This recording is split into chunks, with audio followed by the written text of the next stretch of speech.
প্রিয় দর্শক, আজ শুক্রবার 29 আগস্ট 2025। স্বাগতম সারা বাংলা .নেটের সাপ্তাহিক আয়োজন নিউজ ইন 4 মিনিটসে। সাথে আছি আমি সঞ্জিতা জুথি। চলুন জেনে নেই গেল সপ্তাহের উল্লেখযোগ্য কিছু খবর। জাতীয় খবর, ত্রয়োদশ জাতীয় সংসদ নির্বাচন সামনে, ইসির ঘোষণা 24 দফার রোডম্যাপ। ত্রয়োদশ জাতীয় সংসদ নির্বাচন সামনে রেখে 24 দফা অগ্রাধিকার ভিত্তিতে কর্মপরিকল্পনা বা রোডম্যাপ ঘোষণা করেছে নির্বাচন কমিশন ইসি।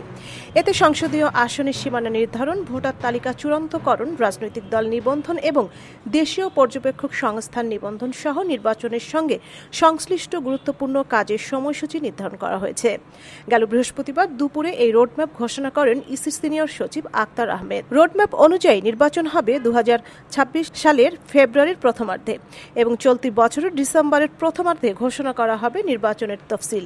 গেল সপ্তাহে দেশের সব গণমাধ্যমেই গুরুত্বের সঙ্গে প্রকাশিত হয়েছে এই খবরটি। প্রকৌশলী উপাধি ও গ্রেড সংক্রান্ত দাবিতে শিক্ষার্থীদের লং মার্চ ও উত্তপ্ত বুয়েট ক্যাম্পাস। ডিপ্লোমা প্রকৌশলীদের নামের আগে প্রকৌশলী ব্যবহার, পদোন্নতি ও গ্রেড সংক্রান্ত 3 দফা দাবিতে উত্তপ্ত ছিল বুয়েট ক্যাম্পাস ও রাজধানীর শাহবাগ এলাকা। গত মঙ্গলবার শাহবাগ অবরোধ করে 5 ঘণ্টা অবস্থান নেয় শিক্ষার্থীরা। পরের দিন বুধবার পূর্ব ঘোষিত লং মার্চ টু ঢাকা কর্মসূচির অংশ হিসাবে শিক্ষার্থীরা শাহবাগে সমবেত হয়। বেলা 1:30টার দিকে যমুনা অভিমুখে রওনা দিলে ইন্টারকন্টিনেন্টাল হোটেল মোড়ে পুলিশ তাদের বাধা দেয়। এরপর শুরু হয় পাল্টাপাল্টি ধাওয়া, লাঠিচার্জ ও সংঘর্ষ।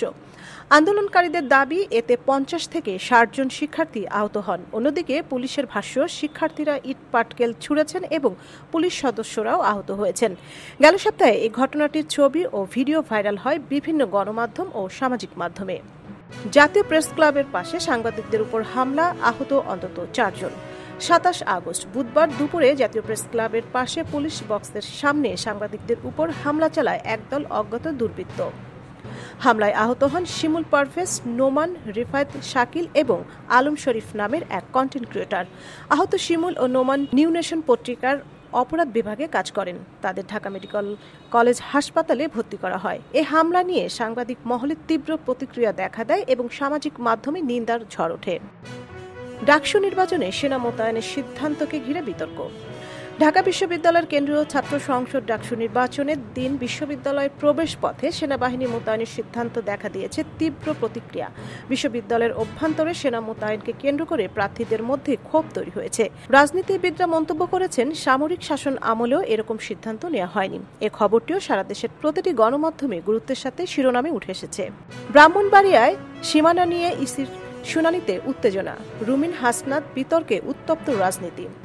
24 আগস্ট নির্বাচন কমিশনের শুনানিতে ব্রাহ্মণবাড়িয়া 2 ও 3 আসনের সীমানা নিয়ে উত্তেজনা ছড়িয়ে পড়ে। শুনানিতে মুখোমুখি হন বিএনপি ও এনসিপির নেতাকর্মীরা। শুরু হয় ধাক্কাধাক্কি এবং হাতাহাতি। পরের দিন এনসিপির নেতা হাসনাত আবদুল্লাহ অভিযোগ করেন, বিএনপি নেতারা আসলে আওয়ামী লীগের সুবিধাভোগী। রুমিন ফারহানা নাকি বিএনপির আওয়ামী লীগ বিষয়ক সম্পাদক। এর জবাবে রুমিন ফারহানা তার ভেরিফাইড ফেসবুক পেজে তীব্র ক্ষোভ প্রকাশ করেন এবং হাসনাতের পুরনো ছাত্রলীগ সংশ্লিষ্ট ছবি ও পোস্ট শেয়ার করেন। আর এই খবরটিও রাজনৈতিক অঙ্গনে তীব্র ঝড় তোলে। আন্তর্জাতিক খবর, ইসরায়েলের বিরুদ্ধে গাজায় ত্রাণ মিশন বাধাগ্রস্ত করার অভিযোগ জাতিসংঘের। ফিলিস্তিনের গাজা ভূখণ্ডে অবিরাম হামলা চালিয়ে যাচ্ছে ইসরায়েল। টানা প্রায় 2 বছর ধরে চালানো এই হামলায় এখন পর্যন্ত নিহত হয়েছেন 62,000-এরও বেশি ফিলিস্তিনি। বর্বর এই আগ্রাসনের জেরে ইসরায়েলের বিরুদ্ধে বিশ্বজুড়ে বাড়ছে ক্ষোভ। এছাড়া ইসরায়েলে গাজা উপত্যকায় অবরোধ করে রেখেছে এবং এর জেরে সেখানে দুর্ভিক্ষের পরিস্থিতি তৈরি হয়েছে। এমন অবস্থায় জাতিসংঘ জানিয়েছে, গত 1 সপ্তাহে গাজা উপত্যকায় প্রায় অর্ধেক মানবিক সহায়তা কার্যক্রম ইসরায়েল বাধাগ্রস্ত করেছে, যা বিলম্বিত করেছে।